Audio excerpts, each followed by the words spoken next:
So today I'm going to be reacting to this channel. This is the first video that I'm watching from her.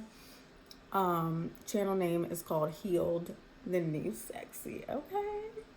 And the video is why self-aware women still choose emotionally unsafe men.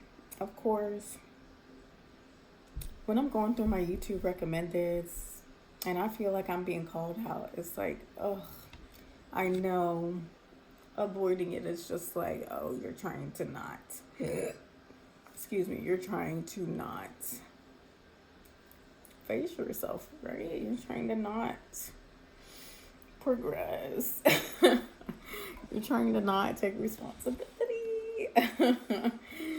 So, yeah, basically this is the gist of my channel. A self-aware woman who is still not being with the type of man that she deserves to be with. So let's find out why.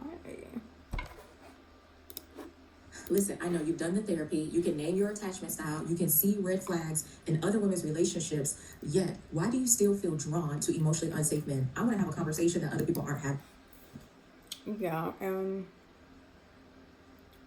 ironically, you guys, if I've never said my attachment style, she's right. Of course I know it. I'm a fearful avoidant.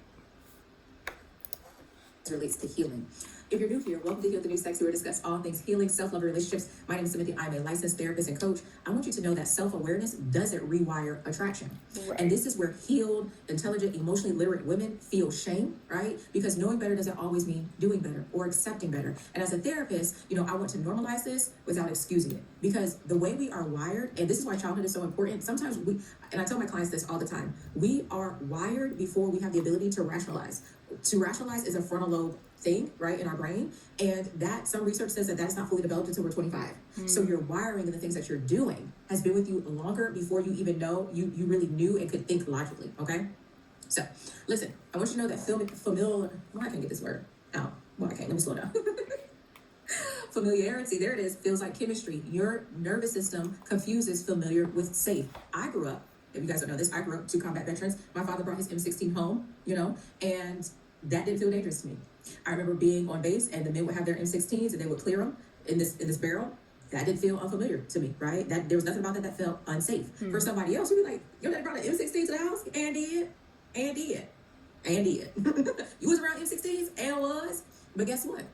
There was nothing about it that felt unsafe to me. That's the same as it relates to our nervous system. There's certain things that are unsafe that we have grown up around or we've experienced in relationships, so it feels familiar. And because it feels unfamiliar, even though it's unsafe, it feels safe to us, okay? So emotionally unsafe men often feel intense quickly, trigger anxiety, longing, or obsession, create emotional highs and lows. That's why I say he'll chase you and then he'll pull back. Why is he pulling back? Because he's trying to he'll create that low in order to create the high, because then you lean in, okay? Listen, your body interprets this as passion when it's really dysregulation. So peace feels boring when chaos is your first language. I know I done told y'all many times, I love me a hypermasculine man. When I'm bad, when I'm pretty good man. Lie. But in my body, when I see him, oh, but I got to the place where I see him, I'm like, girl, look at it, admire it, go the other way, get out of there. Okay? Because when chaos is your first language, when you grew up in a chaotic home or environment. Now, and I know we often say that peace feels boring, but I need to do a video about that, because there's this misconception, especially in these conversations with good men, like women don't want a good man, but peace can feel boring. But also that boring that you're feeling may be because sometimes in relationships, it does get a little boring, and you do need to be intentional to address those stagnant times and periods in your relationship. So I'm going to make sure to do a video for you about like when your relationship gets boring. And some people do some extremes. We're not doing no extremes to put a spark in a relationship. You just guys need to. Girl, she's talking about when the married couple starts swinging and bringing in people and doing threesomes and then be connected, turn towards each other. Okay, sometimes in life things are happening and you shift focus. All right, but let me get on task. All right. I want you to know that self-awareness can become intellectual bypassing. We have spiritual bypassing, intellectual bypassing, emotional bypassing. Like, there's so much bypassing. And sometimes in therapy, when I have a person who's highly intellectual, they have a difficult time really getting in touch with their feelings, okay? I want you to know that some women, you may not, feel your wounds. You explain them. You'll hear, I know this is my trauma. I'm aware of my patterns. I know he's avoidant. I see it online sometimes. They'll be like, my avoidant this, my avoidant that. Like, you have intellectualized his behavior. Now, You can explain and the behavior, you can understand it.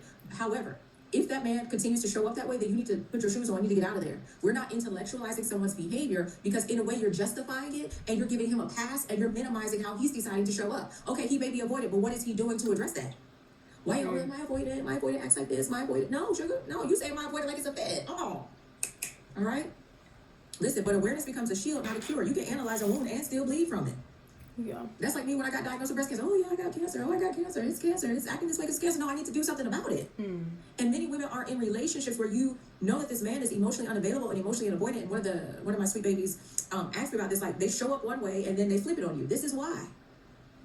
Don't rationalize it. And say he's avoidant. How is he avoidant of doing the work to address it so that he's no longer avoidant, so that he can lean in and be present in the relationship, or not? Because if he's not going to be present, you need to be absent. Let's not stay with people who don't want to do their work. You doing your work. That's why you watching the video. Hello, what work is he doing? He ain't doing that. Go on. So we just can't leave every relationship. Well, some you need to. Some you need to. Okay, all right. Listen, emotionally unsafe men validate old. Now that's interesting that she says that you can't leave every relationship.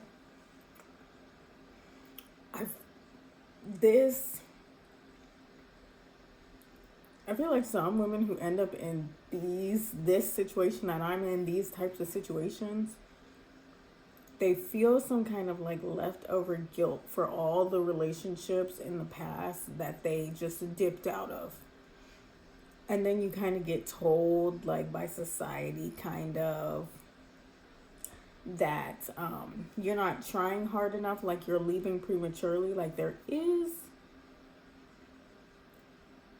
you can be in a relationship and leave prematurely to the point where you just keep repeating the cycle because you're not even staying long enough in a relationship to actually acknowledge or experience the truth about what is going wrong in your relationship. So, yeah, I came to that point when I got into this relationship years ago. I had come from a string of relationships where I was just like ditching people left and right, ghosting, blocking, just no explanations, just bye. And it didn't matter how long I stayed, like a couple months, a year tops, it would just be the same thing over and over and over again. Sometimes it would escalate super fast, and then other times I would sit there and, fight, not fight for the relationship, but fight for myself against whatever the guy was doing to me. For the first time, eventually, I start speaking up about how I'm being treated. But,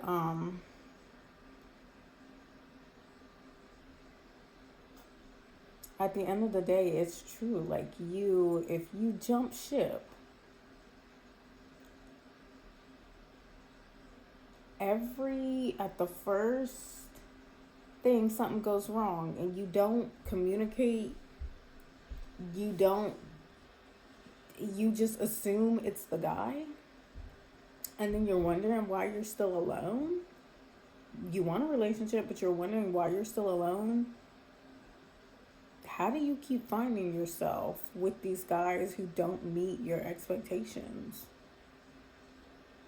But you can't figure that out because you keep jumping ship. So, no, you cannot just ditch every relationship.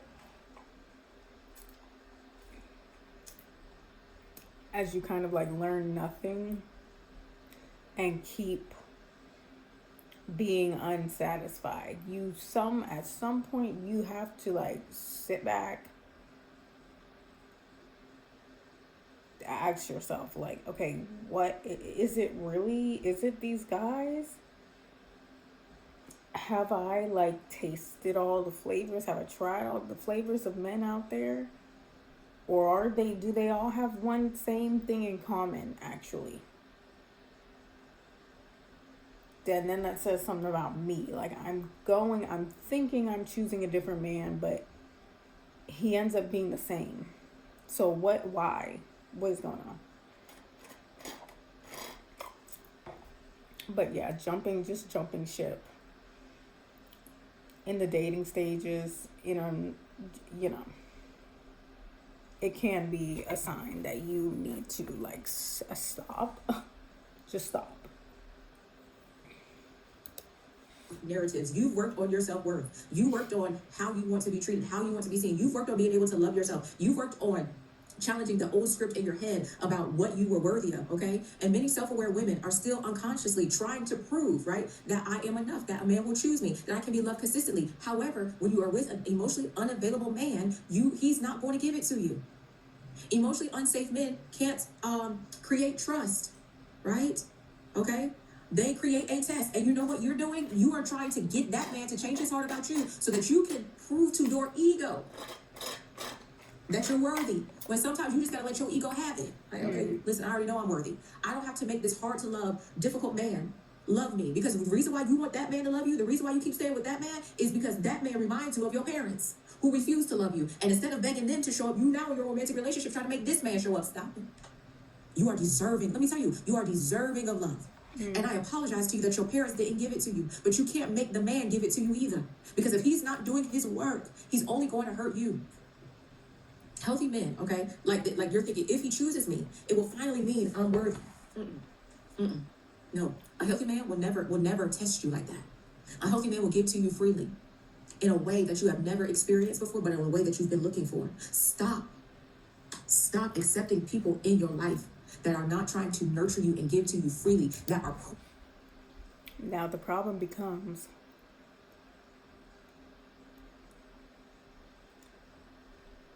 okay, let's say we do manage to finally leave this hard to love, difficult ass man,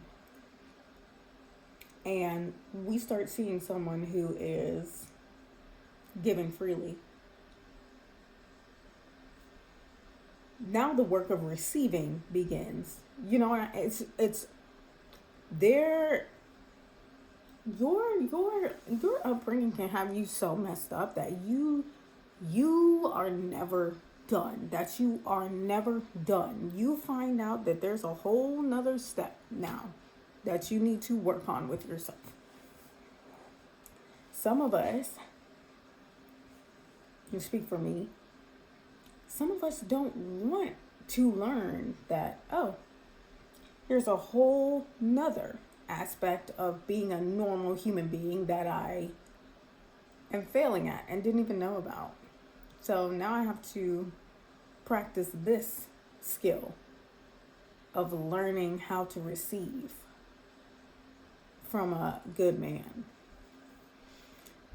Some of us are like, fuck, I would rather just deal with the bullshit, because at least I know how to deal with the bullshit. I don't know how to deal with being treated. Not even just like treated properly. It can be like, I don't know how to deal with receiving. Just because. Then that man's gonna leave you. The good man's gonna leave you. Because he's like, wow, that's not normal. This isn't fun. I don't feel good. And he's a good man, so, you know, he's normal. So he's like, this isn't healthy that I'm giving. And she's like refusing, like it makes you look bad. So he's gonna leave you. You know, so it's just like,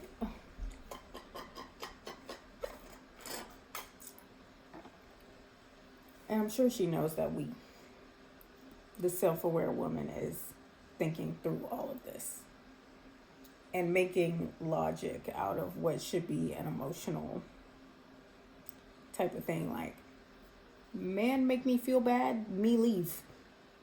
Man make me feel good, me stay. If only we even knew our feelings, like she just said. If only. On the patterns on the inside of you. And even though you are aware, it's like, Cynthia, I can't help it. I just want him to love me. I know. Girl, I know. Did I tell you I know? Because I know. But you got to move around. It's not healthy for you. Okay? Respect your nervous system and the information it's telling you. Respect your intuition when it says, girl, run. Move, girl. Get out the way. Listen, I want you to know that hyper independence also masks hunger for my avoidant girlies. I don't need no man. I can do it all by myself. Listen, on the inside of an avoidant girly is a lover girl who's been wounded. You feel deeply. You want a man to love you. You want a man to crave you and to desire you. Okay? Especially for Black women, strength is praise, but emotional need is often shame. This soft girl era that many of us have decided that is going to be for us, and the world is fighting us on it, this is why. Yeah. Because strength has always been praised. Listen, last year I told my girlfriends, listen, I'm coming off the strong Black woman list. I don't want to be on that. I want no parts of that. Okay?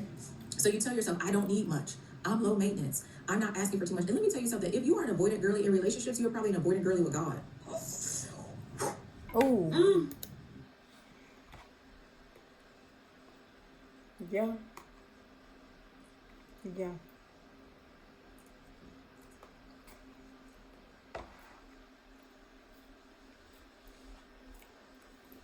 Because at the end of the day, when you're avoidant, you're wired like that for everything in your life, not even just relationships. So, unfortunately, like, this will hit your faith the worst. Like, fuck your relationship. This will destroy your relationship with God. For real. You will struggle to open your Bible. You will avoid reading verses where God is telling you how he loves you, how you're worthy. You'll avoid it because you just can't, like,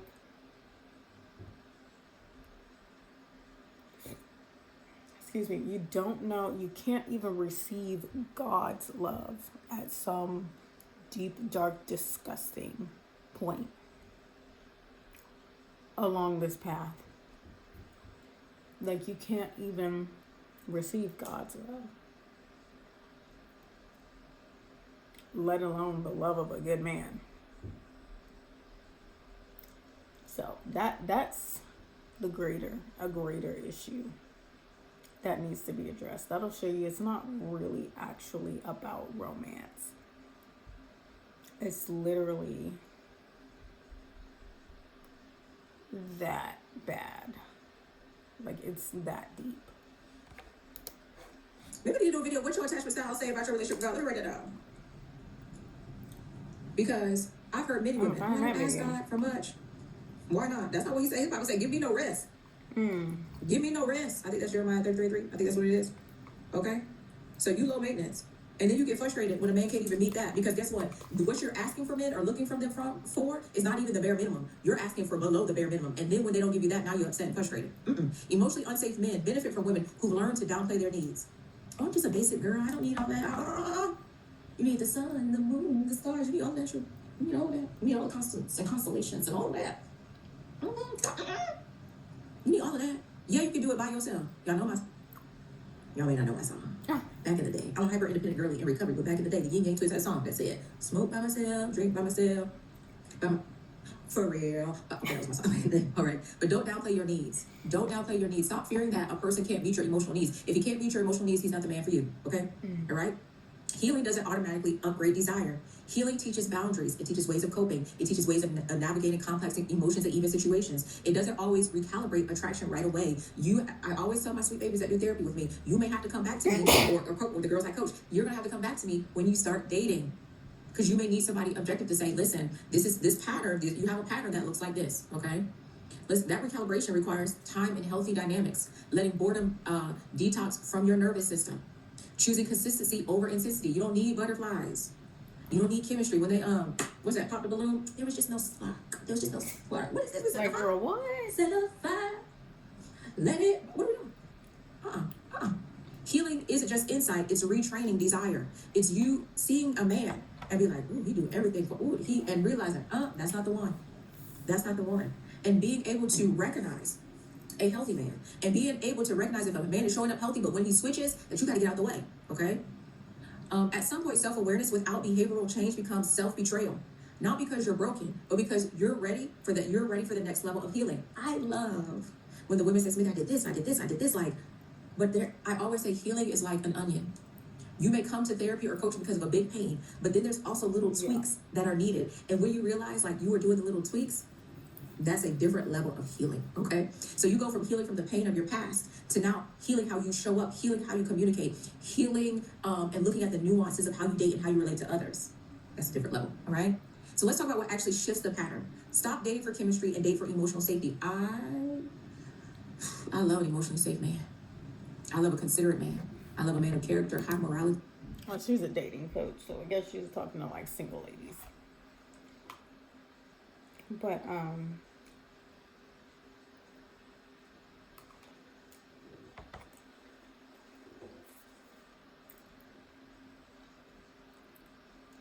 yeah, y'all. You hear all she said? That's a lot. That's a freaking lot.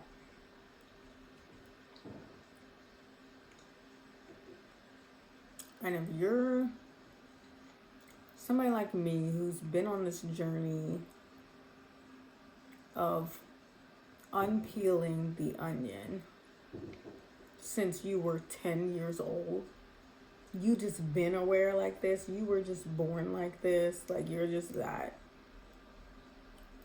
type of person, you've been blessed with that kind of like talent and sensitivity and stuff like that, whatever.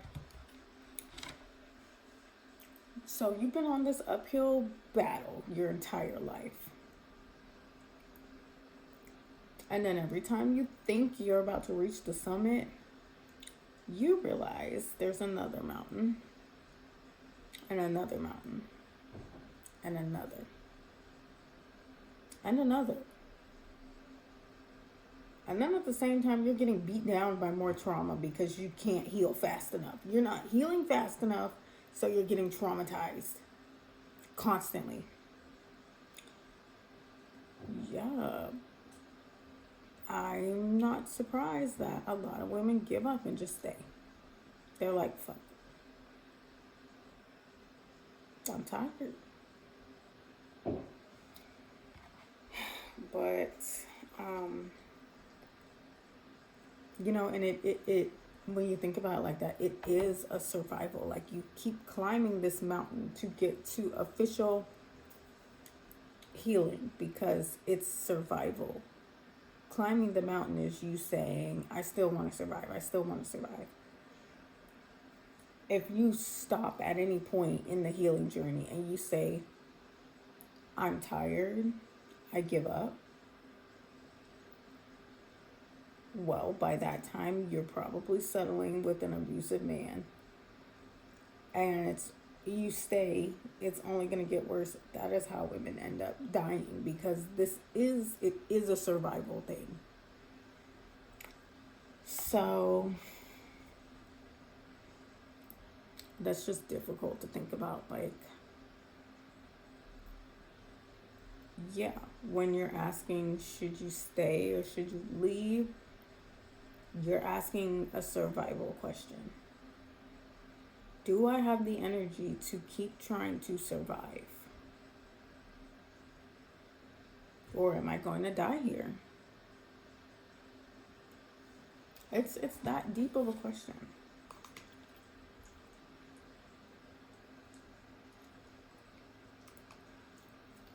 So,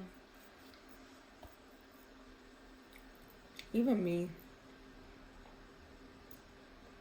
even though I love relationship psychology, I love psychology, I love learning about how people and human beings work, and even animals and plants and just this whole world.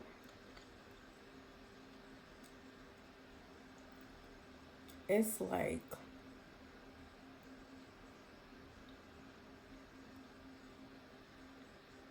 I know it's not supposed to be this hard, right? I know other people are not having to do this level of work to function or be happy. Yes, that is pretty depressing sometimes. Then you stack on like the cards you were dealt.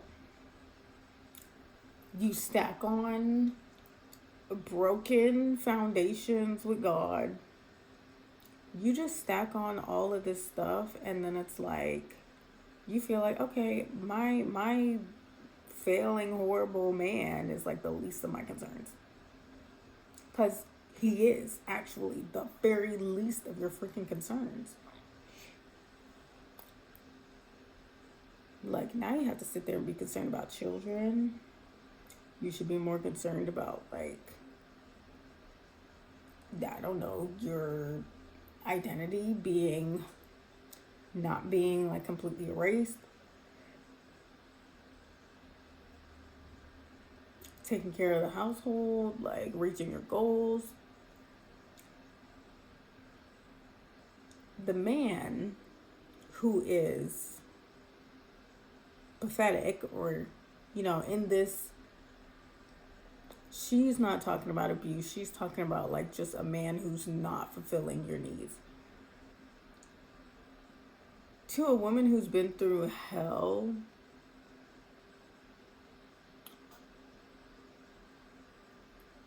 being with a man who's not fulfilling my needs, that's on the totem pole of my priorities and my concerns. It's like last, okay?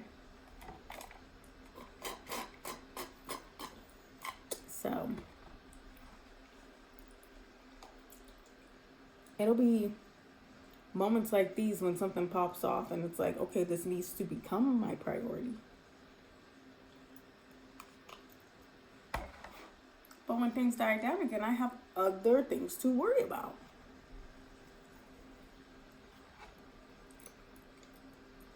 My finances. How am I going to support 2 kids under 2? How am I going to get my life together? My future, my kids' future. Logistics, like my health. Yeah, and then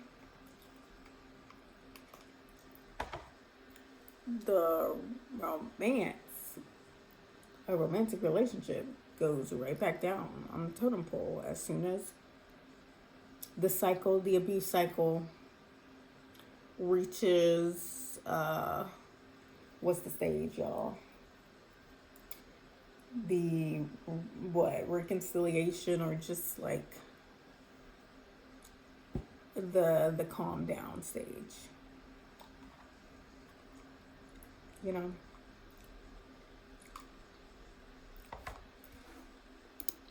integrity. They show up differently. You feel them in your body differently. Okay? They feel like, when you've ever like dried your comforter and it's nighttime and you get it and it's warm and you put it on, that's how those men feel. That's how. And then it's like, that feeling she's describing,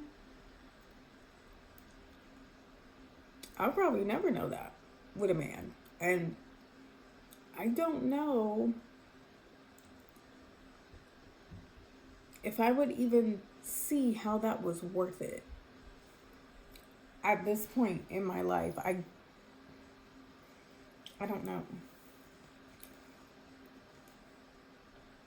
Like, why would that be worth it to me?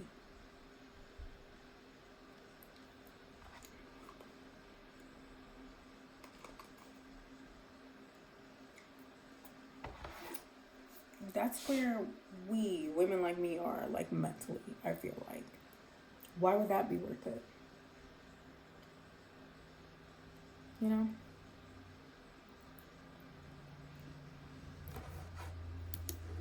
Notice who calms your body, not who excites your anxiety. Let go of men who feel like a challenge, because that's your ego that you're dating with, or that's your ego that you're in a relationship with. Accept that healthy love may feel unfamiliar before it feels good. Just because it's different doesn't mean there's something wrong with it. But after a while, you'll come to a place of accepting it and knowing that this is what healthy love is supposed to feel like. Self-aware women don't struggle because they're weak.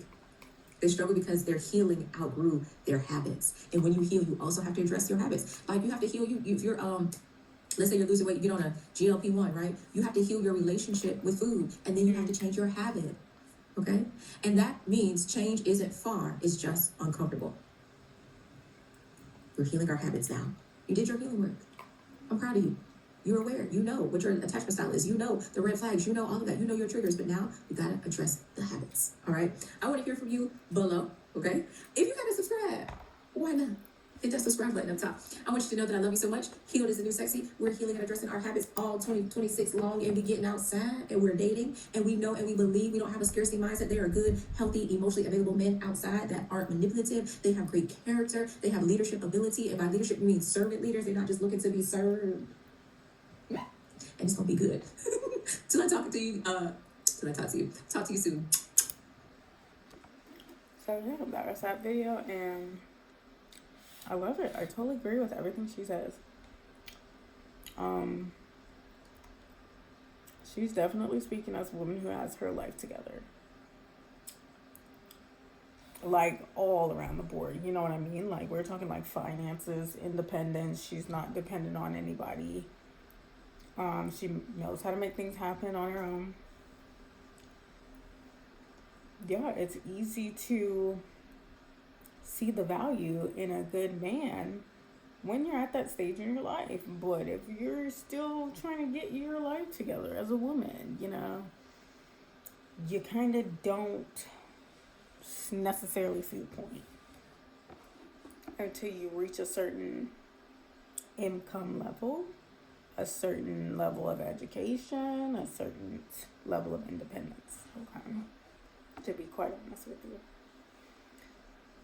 But yeah, y'all. Okay, tired, yeah. But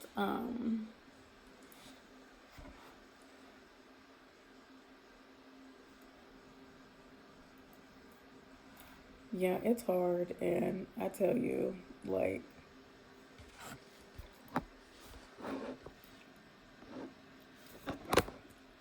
I am at that fork in the road where I'm like,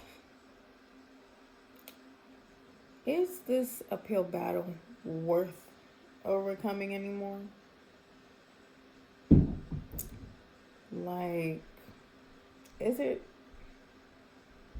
Or should I just give up and let somebody else be the cycle breaker of my family and just die with a whole bunch of guilt for my children and whatever they may end up going through after I pass away, because I just could not defeat this programming, whatever you want to call it, because I just got so beat down. I was just so tired, and I'm just so exhausted, and everything has just become so convoluted.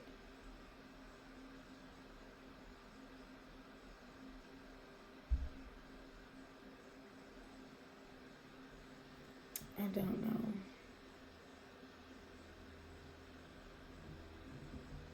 Because she's talking about beginning stages when you're just dating somebody. Now we're past that now. She's not talking about being married to a man like that. She's not talking about having children with a man like this. So, yeah, I don't know. I just know I'm getting tired. I'm getting tired of it. And it's kind of like,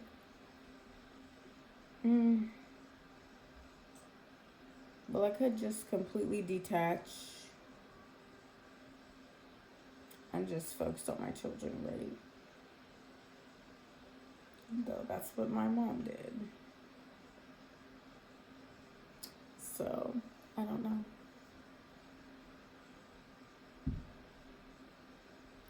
None of us know.